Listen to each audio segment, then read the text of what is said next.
Olá pessoal, tudo bem? Hoje eu vim conversar com vocês sobre deusas. Eu sei que a gente tem um boom, né, do que se chama sagrado feminino e também de trabalhos, né, e conteúdos com relação às deusas. Mas eu acho que a gente tem algumas coisas importantes para a gente lembrar no meio, né, dessa quantidade absurda de informações que a gente tem fora dos livros, né? Quantidades que a gente tem aí pelas redes sociais, pelas internets, né? Que de alguma maneira ou de outra não nos dão uma possibilidade muitas vezes de filtrar se a gente não tem uma bagagem realmente sólida anterior para conseguir realmente pegar aquilo que é, né, conteúdo com embasamento, né? Eu sigo muito, né? Eu faço parte desse mundo da humanização, né? Eu trabalho já há bastante tempo com grávidas, né? Fui doula, educadora perinatal, ainda trabalho num lugar com, né, profissionais, com yoga para gestantes, então a gente ouve muito, né, baseado em evidências, né? E eu acho que dentro do meio, quando se trabalha com as deusas, a gente também precisa trabalhar com baseado em evidências, porque senão fica muito achismo e a gente sai muito do contexto. Por quê? Vamos explicar. Eu acho muito legal, né? Veio uma frase hoje, depois que eu conversei com a Gleice, que é uma amiga querida do coração, que pensa muito igual a mim, sigam ela, Shakti Shala. Vocês acham ela no Instagram, no YouTube, no Face. Que foi assim, né? A gente pode aproximar a deusa do nosso mundo, mas a gente não pode destituir ela do mundo dela. E isso para mim foi uma síntese do que a gente conversou, que é muito do que eu tento passar também para as alunas, agora cada vez mais, né? O que acontece é que nesse boom, né, de sagrado feminino de deusas, fica meio que tudo vale, né? E a gente tem que ter um filtro nisso, que é o que eu disse do baseado em evidências, né? Para a gente realmente se conectar com uma deusa, a gente precisa, antes de qualquer coisa, conhecê-la de verdade. E por isso baseada em evidências. Então eu preciso ir atrás da história dela, eu preciso entender, isso é muito essencial, o contexto onde ela existia, né? Aquele contexto histórico mesmo, né? Porque o mito, ele está apontando para coisas para nós, ele está trazendo símbolos de uma realidade, ele está trazendo elementos para nossa, né, para nossa psique, para a gente se desvendar nesse mundo simbólico, né? Coisas que são eternas, coisas que são grandes mistérios.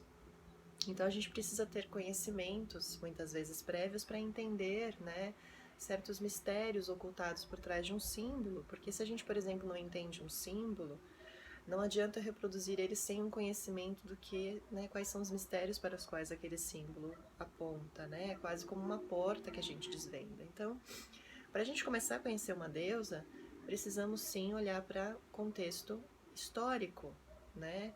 Então, vamos dar um exemplo, né, de algo que é próximo para mim. Então, eu quero conhecer Isis. Então, eu preciso conhecer a história ali mesmo dela. Eu preciso entender que ela faz parte de uma egrégora.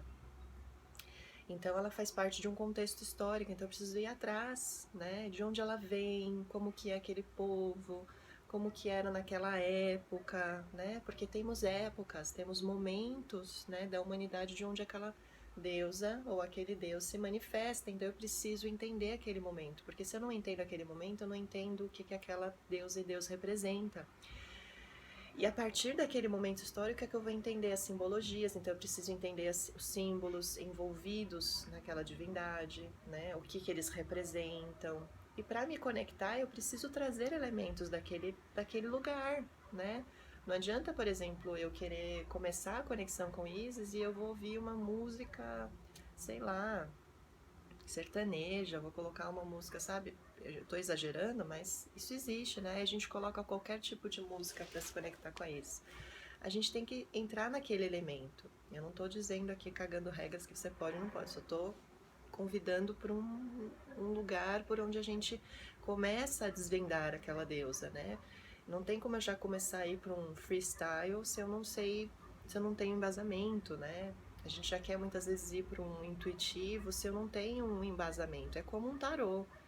né? Tava até falando isso numa live que eu fiz com a Edi, que é uma puta estudiosa de tarô, grande amiga.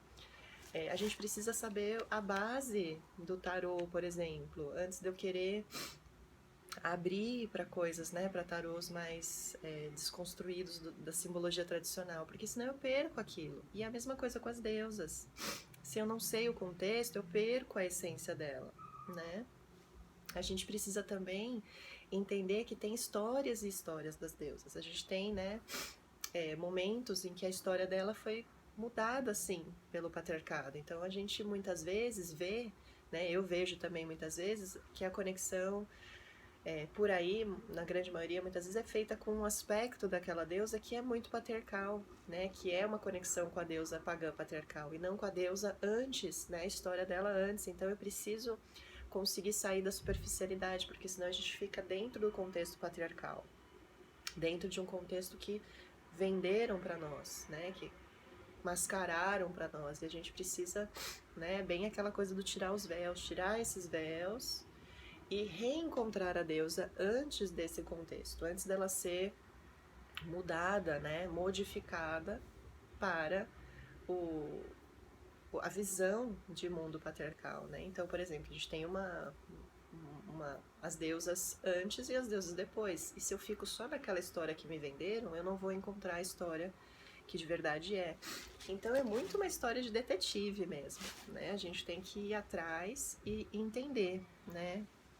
E aqui isso eu também estendo para os arquétipos, né? Hoje em dia se fala muito mais dos arquétipos do ciclo feminino, que eu acho ótimo, acho que a gente tem que falar mesmo, porque as mulheres têm o direito de se conhecer, porém, novamente, a gente precisa entender esses arquétipos além da superfície, além daquele beabá que nos é vendido, né? Que é o arquétipo da ovulação, é isso e aquilo, e aquelas qualidades muito básicas. A gente precisa entender aquilo melhor, né? Entender, por exemplo, os contextos, né, envolvidos nesses arquétipos que são muito antigos, né? A gente tem arquétipos, então eu tenho que entender o que eles significam de verdade, para poder então trazer essa correlação de uma forma mais profunda e não só superficial, porque senão a gente fica só num entendimento intelectual também, né? E a ideia é outras camadas do entendimento. E isso eu sempre gosto de falar muito para as alunas, né? Se a gente fica só no entendimento também patriarcal das coisas, a gente fica só no entendimento mental, intelectual e também só arquetípico, né? E a gente precisa lembrar que as deusas e os deuses não são só arquétipos, né? Eles têm todo um corpo vivo por detrás. E é isso que eu estou tentando trazer nessa questão de como que a gente entende a deusa. A gente precisa entender a deusa como um corpo vivo, né? Não só como uma forma arquetípica, não só como um mito, e também não só como algo que eu destituo do lugar onde ela é, para entender como eu bem entender, né? Ou de uma visão muito pessoal, porque aí quem é essa deusa afinal, né?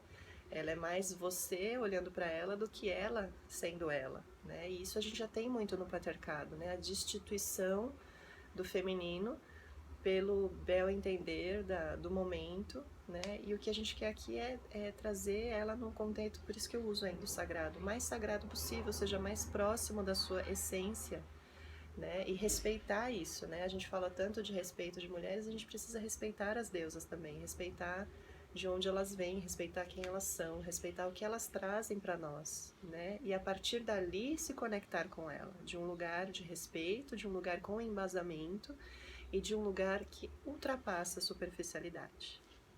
Falaremos mais.